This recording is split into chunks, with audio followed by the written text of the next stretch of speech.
Oh yes, what's that I hear? Could it be? Yes, it most definitely is the sound of those school bells ringing again. Oh yeah, Mom, Dad, I know the struggle. Getting back into the swing of things, it can be tough. There's homework, bath time, making sure the kids have something to wear, and oh yes, my favorite, bedtime. Now think about it. The kids stayed up late all summer and sleep until what? Noon? My 17-year-old son, case in point. Now they have to be wide-eyed and ready to go at the crack of dawn. Want to make it easier on them and ultimately you? You might want to get started now. Lauren Clary and her sister Catherine are soaking in the days before they head back to school. I've been staying up till about 10:30, and I've been sleeping until about 9:30. Sometimes my mom doesn't let me stay up so late, but my dad lets me stay up. With the school year comes early start times. I have to wake up at 5:50. Yeah, well, the school starts at 7:15, but you have to drop off my big sister, then we have to get ready and all that, so. Family medicine practitioner Dr. Laurel Wilston says heading straight into the school day schedule after a summer full of late nights and sleeping in can really take a toll. They need enough sleep so that they can concentrate, so that they can learn, so that they can cooperate with their teachers. And if they're tired all the time, none of those things are going to go very well for them. Lauren and Catherine's mom, Beth, is a seasoned pro at back to school. The key is healthy snacks, patience. Takes a couple of weeks, and then they'll be all right. But yes, it will be a bumpy start. Dr. Wilston recommends kids of all ages, even teens, get enough sleep during the school year in order to avoid inattention, behavior problems, and ultimately potential health problems. She advises parents in the last day of summer to start a gradual routine. So you can't really ever make anybody go to sleep, but what you can do is wake them up earlier and earlier. A method that gets kids' bodies back into a new rhythm, wanting to go to bed earlier. As for Lauren and Catherine, they say as hard as it is to go back to class, they're excited for the start of school. But I'm kind of excited and nervous. So it probably comes as no surprise that studies show kids who sleep well do better in school. But a new study really gets specific and suggests those who get quality sleep perform better in math and languages. Well, that takes me by surprise because, you know, I don't like to brag, but I was a whiz at math. Oh. And bedtime wasn't a priority. It wasn't. Okay, well, maybe you're one of those parents who does want to make bedtime a priority. You've tried everything, but you just can't get the little ones to calm themselves and drift off into la-la land. Well, before you claim defeat, you might want to try just one more thing. It's a book, and it promises to end that bedtime battle for good. I'm gonna make it orange, Frizzy.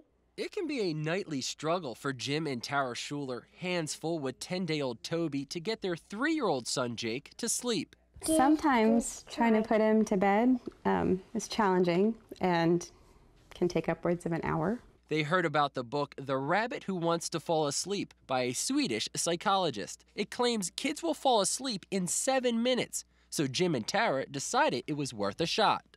The book made it to the top of Amazon's bestseller list. The Tale of Roger the Rabbit employs psychological techniques like frequent intentional yawning. This book promised one read through and it would be lights out. That's pretty tempting. Many parents have downloaded the digital version of the book, which comes with instructions on how to read it. Psychologists say that the cadence can have a hypnotizing effect. Let's go.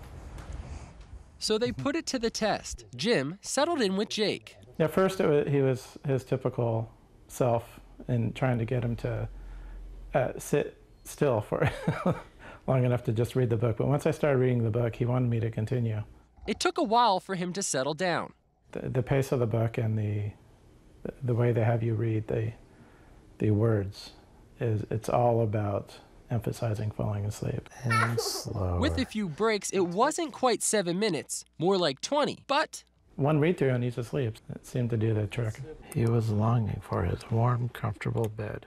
Now, Lisa, in addition to intentional yawning, the book also instructs readers to emphasize certain words and slow down at some points. Yeah, and while it has made it to the bestsellers list, there are some criticisms of the book. Some parents say it's too long. Others say there aren't many pictures. I feel like that's kind of the point, make it kind of boring so the kid goes to sleep. I think it's the parents that are falling asleep, and I wish I had that book about 10, 15 years ago. Well, once the little ones are sleeping, it's time to tackle the next battle, getting you to sleep. Do you toss and turn and count sheep, and yet you're still wide awake watching the time just tick away?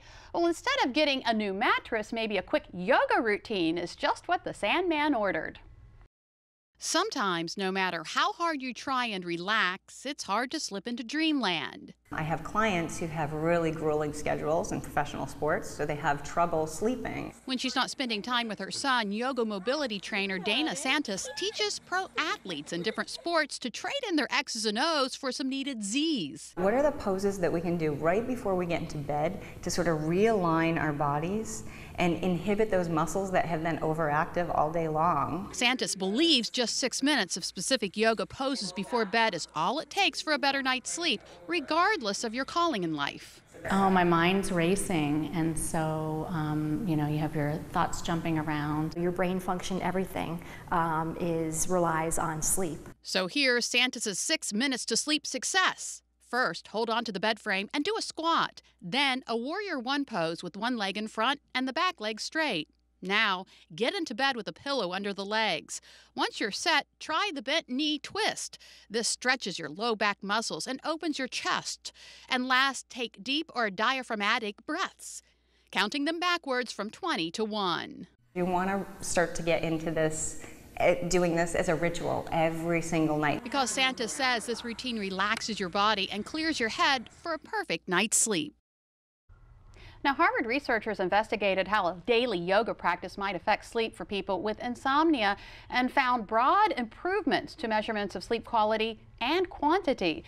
So what is it about yoga that makes it so beneficial? Well, our muscles tighten and become stiff from standing and sitting throughout the day. Yoga is designed to release that pressure on your muscles. And as it turns out, that release during yoga can provide more benefits than a good night's rest. The Mayo Clinic suggests yoga can also help reduce stress and anxiety levels and put you in a better mood. It can also help reduce risk factors for things like heart disease and high blood pressure and other chronic conditions. The Mayo Clinic says yoga can also improve your balance, range of motion, flexibility, and strength.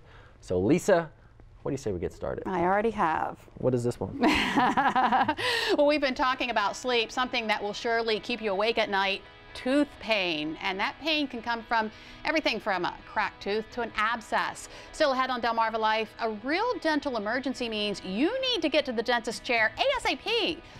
But what's an emergency and what can wait until the office opens? We're going to spell it all out for you next. And later, we head into the Delmarva Life kitchen to make meatless burgers packed with flavor. Delmarva Life, we'll be right back.